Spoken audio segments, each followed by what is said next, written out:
Mabigat ang hangin sa loob ng maliit na barong-barong ni Mang Pedro at Aling Susan. Walang ibang maririnig kundi ang patak ng ulan sa butas-butas nilang yero at ang kalam ng sikmura ng kanilang kaisa-isang anak na si Leo. Hawak ni Aling Susan ng isang makintab na sobre. Kulay ginto ito, amoy pabango at parang nandidiri sa magaspang niyang mga kamay. "Pupunta ba tayo, Pedro?" Basag na tanong ni Susan. Nanginginig ang boses niya. Sinabi ni Ate Banji na reunion daw. Buong angka ng De La Cruz. Nakatalikod si Mang Pedro. Inaayos ang sirang bentilador na balak niyang ibenta sa junk shop. Para ano? Para gawin na naman tayong katatawanan. Alam mo naman ang ugali ng kapatid mo at ng asawa niyang si Romy. Pero Pedro, lumapit si Susan. Hinawakan ng balikat ng asawa. May handaan. Maraming pagkain. Kahit hindi na tayo kumain, kahit si Leo na lang. Tingnan mo ang bata, butot balat na. Isang beses lang tayong kakain ng masarap ngayong taon. Lunukin na natin ang pride natin. Napalingon si Leo mula sa pagbabasa ng lumang libro sa ilalim ng kandila. Nay, tay, okay lang po ako. Wag na po tayong pumunta kung aawain lang po nila kayo. Umiling si Pedro. Tiningnan niya ang anak. Nakita niya ang gutom sa mga mata nito. Bumuntong hininga siya ng malalim. Tila pasa ng mundo. Sige, ani ni Pedro. Pupunta tayo. Pero pagkatapos kumain, aalis tayo agad. Hindi tayo magtatagal. Salamat, Pedro. Maglalaba ako ng isusuot natin. Kahit luma, basta malinis. Masiglang sagot ni Susan, bagamat may takot sa kanyang mga mata. Ang mansyon ng mga De La Cruz ay parang palasyo sa gitna ng subdivision. Pagpasok pa lamang nila sa gate, hinarang na sila ng gwardya. Hoy! Bawal ang pulubi dito! Sigaw ng gwardya. Kapatid po ako ni Ma'am Banji. Bisita po kami. Nanginginig na sagot ni Susan. Lumabas si Tita Banji mula sa grand entrance. Nakasuot ito ng pulang gown, puno ng alahasang leeg. Papasukin mo, guard. Yan yung mga tagahugas na sinasabi ko. Sigaw ni Banji habang tumatawa. Parang binuhusa ng malamig na tubig si Leo. Napakuyom siya ng kamao.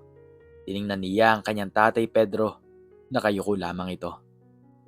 Paglapit nila, hindi sila pinaupo sa mahabang mesa kung saan naroon ang lechon, mga seafood at steak. Dito kayo, turo ni Tito Romy, ang asawa ni Vanji. Tinuro niya ang pinto papuntang dirty kitchen sa likod ng bahay. Dumaan kayo sa likod, baka madumihan ng tile sa sala. Pagdating sa likod, tumambad sa kanila ang bundok ng mga pinagkainan, mga pinggan na puno ng sebo, mga basong may lipstick, mga kalderong nangingitim. Oh, Susan, Pedro, bungad ni Vanji na sumunod sa kanila. Inihagis niya ang 3 apron sa mukha ni Susan. Kayo na ang bahala dyan ha. Tutal, sanay naman kayo sa hirap. Sayang naman kung magbabayad pa kami ng catering services. Kung nandyan naman kayo. Pamilya naman tayo, di ba? Tulungan lang. Ate, akala ko ba bisita kami? Garalgal na tanong ni Susan. Tumawa ng malakas si Banji. Bisita? Tingnan mo nga yung suot nyo. Amoy lupa. Mahiya naman kayo sa mga bisita kong mayaman. Sige na, simulan nyo na yan. Kapag natapos nyo yan, pwede nyong iuwi yung mga buto-buto ng lechon at ulo ng isda. Sayang din, pagkain din yun. Umalis si Banji at humahalakhak. Nagsimulang umiyak si Susan habang pinupulot ang apron. Nay, awat ni Leo. Umuwi na po tayo. Ayoko na po dito. Hindi anak, pigil ni Mang Pedro. Kinuha niya ang sponge at sabon. Gagawin natin to para may maiuwi tayong pagkain. Tiisin mo lang, Leo. Pikit mata lang to. Sa loob ng 5 oras, habang naririnig nila ang tawanan, kantahan sa video okay, at sarap ng buhay sa main hall, Nakalubog ang mga kamay nila sa sebo at dumi. Minsan, pumapasok ang mga pinsan ni Leo na sina Mark at Trina para kumuha ng beer. Uy, si Leo oh. Turo ni Mark. Nag-aaral ka pa ba? Sayang lang, magiging boy ka lang din naman. Hayaan mo na yan, Mark, sabi ni Trina sabay tapo ng tissue na pinampunas ng bibig sa paanan ni Leo. Pakipulot na rin insan, dyan ka naman bagay, sa paanan namin. Hindi kumibo si Leo, pero sa loob ng dibdib niya, may bulkang sumasabog. Tinitigan niya ang bawat pinggan na hinuhugasan niya. Tandaan mo ito, Leo. Tandaan mo ang amoy na to. Tandaan mo ang sakit ng likod ni tatay at ang luha ni nanay. 11:00 na ng gabi nang matapos sila. Binigyan sila ng isang supot na puro taba at buto ng lechon at panis na spaghetti. Naglakad sila pa uwi dahil walang tricycle na gustong magsakay sa kanila dahil basa ang kanilang mga damit mula sa paghuhugas. Habang naglalakad sa madilim na kalsada, biglang bumuhos ang malakas na ulan. Doon na bumigay si Mang Pedro. Napaluhod siya sa putikan. Yakap ang supot ng mga tirang pagkain. Umiyak ang haligi ng tahanan. Ang lalaking hindi kailanman nagpakita ng kahinaan ay humahagulgol na parang isang bata. Patawarin niyo ako, sigaw ni Pedro sa ulan. Patawarin niyo ako kung ganito lang ang buhay na naibigay ko. Wala akong kwentang ama. Lumuhod si Susan at niyakap ang kanyang asawa. Hindi totoo yan, Pedro. Napakabuti mo. Sila ang masama. Sila. Lumapit si Leo. Basang-basa, pero naninigas ang mga mata. Lumuhod siya sa harap ng mga magulang. Hinawakan ang kanilang mga kamay, nakulubot dahil sa sabon at hirap. Tay, Nay, makinig kayo sa akin. Matigas na sabi ni Leo, kahit musmus pa lamang. Parang matanda na akong magsalita. Tumingala ang mga magulang niya. Hindi na muli kayong magugas ng pinggan ng ibang tao. Hindi na kayo yuyuko sa kanila. Sumpa ni Leo habang tumutulo ang luha kasabay ng ulan. Mag-aaral ako, magtatrabaho, at balang araw, bibilhin ko ang lupang tinatayo ng bahay nila. Ipapakita ko sa kanila ang perang ipinagyayabang nila. Pangako yan. Lumipas ang 10 taon, hindi naging madali. Sa umaga, kargador si Leo sa palengke. Sa gabi naman nag-aaral siya ng civil engineering. Si Mang Pedro at Aling Susan ay nagtinda ng banana Q at bote dyaryo para lang maitawid ang matrikula. Sa maliit na kwarto ni Leo, 3:00 ng madaling araw. Anak, tawag ni Aling Susan, may dalang kape. Matulog ka na, may pasok ka pa sa construction site bukas. Kailangan kong ma-perfect ang exam, Nay. Sagot ni Leo, namumula ang mata ng dahil sa puyat. 1 taon na lang, board exam na. Anak, nabalitaan ko, bulong ni Aling Susan. Na-foreclose daw ang negosyo ni na Tita Banji mo. Nalulong sa sugal si Tita Romy mo. Napatigil si Leo sa pagsusulat. Hayaan niyo sila, Nay. Hindi pa itong panahon. Nang pumasa si Leo sa board exam, hindi lang siya basta pumasa. Top 1. Agad siyang kinuha ng isang malaking international firm. Sa loob ng 5 taon, dahil sa diskarte, galing at bangis sa trabaho, siya ang naging pinakabatang CEO ng sarili niyang construction firm. Ang LM Builders ay naging tanyag, pero nanatiling simple, sina Pedro at Susan. Nakatira na sila sa maayos na bahay, may kotse at kumakain ng masarap. Pero hindi nila ito ipinaglandakan sa social media. Tahimik ang kanilang tagumpay. Dumating ang araw na hinihintay ni Leo. Isang tawag mula sa isang matandang numero. Hello, Leo. Boses ni Tita Vanji. Medyo paos at walang yabang. Sino to? Malamig na tanong ni Leo. Si Tita Vanji mo ito. Nalaman ko ang number mo sa kaklase mo dati. Kasi may reunion ulit. family reunion. Baka naman, baka naman gusto niyong pumunta. Namimiss na namin kayo ng nanay at tatay mo. Alam ni Leo ang totoo. Nabalitaan niya sa mga marites na baon sa utang ang mga De La Cruz. Ibinebenta na ang mansyon. Naghahanap sila ng mauutangan. Sige tita, pupunta kami. Kami na ang sasagot ng catering. Sagot ni Leo. Talaga? Diyos ko. Salamat Leo, salamat. Alam ko namang mabuti kang bata. Sa parehong mansyon naganap ang reunion. Pero iba na ang itsura. Bakbak na ang pintura ng gate, patay na ang damo sa garden, at wala ng gwardya. Dumating ang isang convoy, 3 itim na luxury SUV. Bumaba mula sa unang sasakyan ang mga bodyguard. Bumaba mula sa gitnang sasakyan si Mang Pedro at Aling Susan. Nakabarong na yari sa pinakamahal na pinya at nakasayadang bestida. Ang kutis nila makinis na dahil sa derma at pahinga. At sa huling sasakyan, bumaba si Engineer Leo Mercado. Naka-Italian suit. Suot ang isang patek Philip na relo. Namudla si Tito Vanji at Tito Romy at ang mga pinsan na sina Mark at Trina na ngayon ay mukhang losyang at problemado. Susan, Pedro, bati ni Vanji, akmang yayakap siya. Itinaas ni Leo ang kanyang kamay. Stop! Tumigil si Vanji. Leo, ang yaman nyo na. Hindi kami nandito para makipagplastikan. Diretsyong sabi ni Leo. Nasaan ang catering?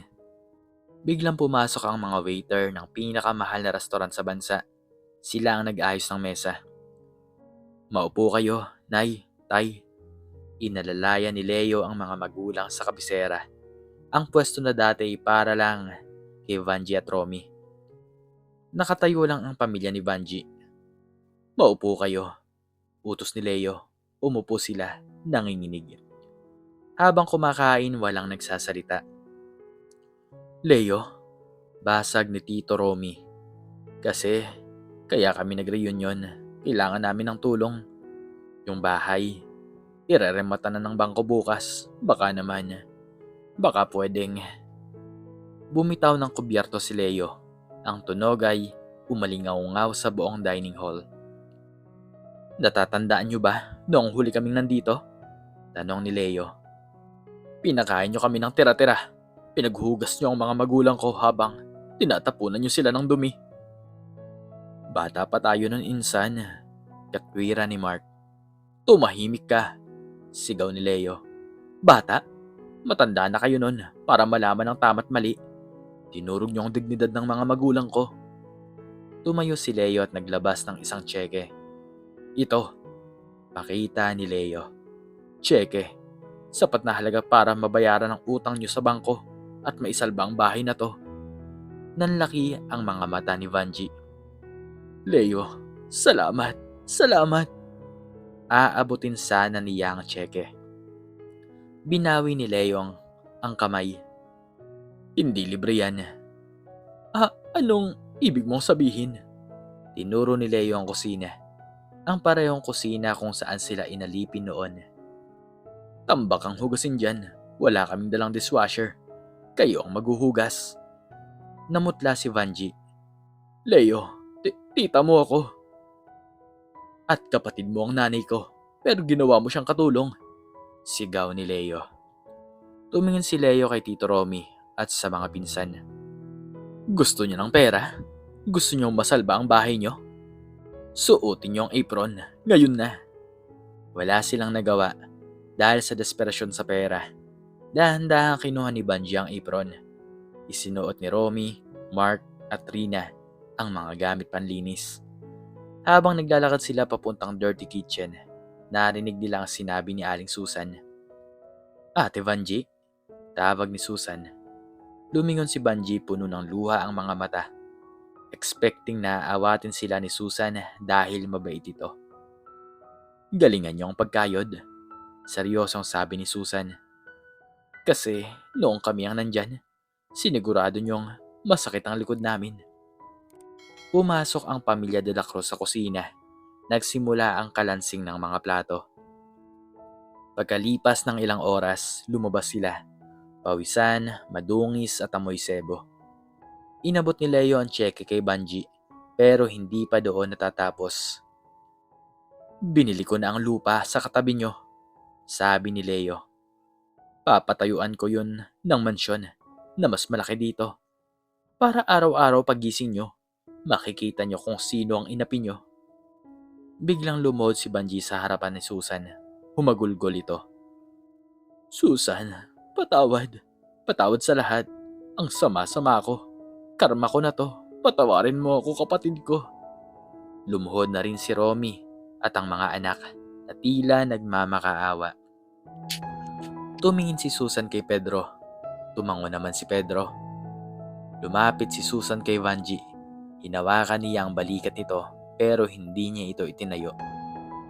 "Pinapatawad na kita, ate," sabi ni Susan sa may hinahong boses. "Pero hindi ibig sabihin nun ay babalik tayo sa dati. Tapos na kami sa inyo. Tinulungan namin kayo. Ngayon, dahil yun ang tama. Hindi dahil gusto namin kayong kasama." Humarap si Susan kay Leo. "Anak, tara na. Umuwi na tayo." "Opo, Nay." Tumalikod ang pamilya Mercado. Iniwan nila ang mga De La Cruz na nakaluhod sa sahig. Hawak ang tseke pero wasak ang dangal. Habang naglalakad sila palabas ng gate, huminto sandali si Mang Pedro. Tumingala siya sa langit. Wala ng ulan. Maliwanag na ang mga bituin. "Tay, okay lang po ba kayo?" tanong ni Leo. Inakbayan ni Pedro ang anak at ang asawa. "Ngayon, Leo. Ngayon lang ako nakahinga ng maluwag. Salamat, anak. Binawi mo ang pangalan natin." Sumakay sila sa sakyan at umalis. Hindi na sila muling lumingon. Ang mansyon na dati ay simbolo ng kanilang kahihiyan. Ngayon ay isa na lamang memorya ng kanilang tagumpay. Hindi pa man ganap na CEO si Leo ng LM Builders, nakuha na niyang unang malaking bonus mula sa kanyang pagiging top 1 civil engineer. Agad niyang ginamit ang pera, hindi para bumili ng kotse, kundi para itayo ang tunay na tahanan para sa kanyang mga magulang. Ito ay isang simpleng bahay, may 3 kwarto, sa isang tahimik na subdivision sa Marikina. Pero para kina Mang Pedro at Aling Susan, ito na ang palasyo. Sa unang gabi nila sa bahay, nakatayo si Pedro at Susan sa gitna ng sala. Umiiyak habang tinitingnan ang puting pader at makintab na sahig. Si Leo, nakatayo sa tabi nila at tila nakangiti. "Nay, Tay," sabi ni Leo. "Walang butas-butas na yero dito, walang amoy kanal, walang baha. Pwede na tayong matulog ng walang takot." Hinawakan ni Susan ang kortina, malambot at makapal. "Ang ganda, anak, parang panaginip. Ito ba ang kwarto ko?" "Opo, Nay. May sarili po kayong banyo. Hindi na po kayo pipila sa poso," sagot ni Leo. Lumapit si Pedro at niyakap ng mahigpit ang anak. "Leo, ginawa mo. Ginawa mo ang pangako mo. Hindi na tayo yung magulang ng tagapaghugas ng pinggan. Pinalitan mo ang pangalan namin pero huwag mong kalilimutan, anak. Ang totoong kayamanan natin ay ang busilak natin puso, hindi ang material." "Hindi ko po makakalimutan, Tay," sagot ni Leo.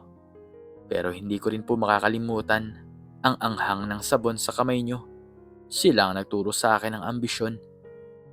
Simula noon, nag-iba ang pamumuhay ni na Pedro at Susan. Tumigil na sila sa pagtitinda. Inenjoy nila ang pagiging retirado.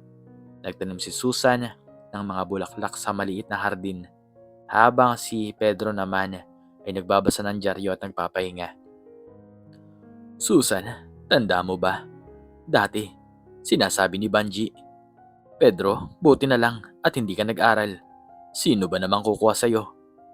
Natatawang sabi ni Pedro habang nagkakape. "Oo, at ako naman. Susan, tingnan mo ang damit mo, puro luma. Ngayon, ang damit ko, kahit simpleng pantulog, malinis at malambot. Sagot ni Susan. Tila nakikita ang mukha ni Banji sa kawalan. Habang unti-unting umaakyat si Leo sa mundo ng negosyo, unti-unti namang bumabagsak ang mundo ng mga De La Cruz. Ang tadhana ay sadyang mapaglaro. Nagsimulang kumalat ang balita, hindi na sa tsismis, kundi sa mismong dyaryo, dahil sa kaso ng estafa ni Tito Romy. Isang hapon nakita ni Pedro si Susan na tahimik na nakaupo sa sofa, hawak ang isang lokal na tabloid. "Ano yan, Susan?" tanong ni Pedro. Ibinigay ni Susan ang tabloid. Headline, Romy de la Cruz. Milyones ang utang sa sugalan. Negosyo, narimata. Nakalabas doon ang larawan ni na Tito Romy at Tita Vanji. Mas matanda na sila. Mas gusot ang muka. At ang dating aroganteng tingin ni Vanji ay napalitan ng takot at pag-aalala. "Himala, Pedro," bulong ni Susan. "Ang dami nilang utang. Ang sabi, yung mansyon nila na nasa bingit na rin ng remata." "Karma," simpleng sabi ni Pedro. "Ang kayamanang itinayaw sa pagyurak ng kapwa ay may mahinang pundasyon. Akala nila, ang pera'y walang katapusan." Maya-maya umuwi si Leo.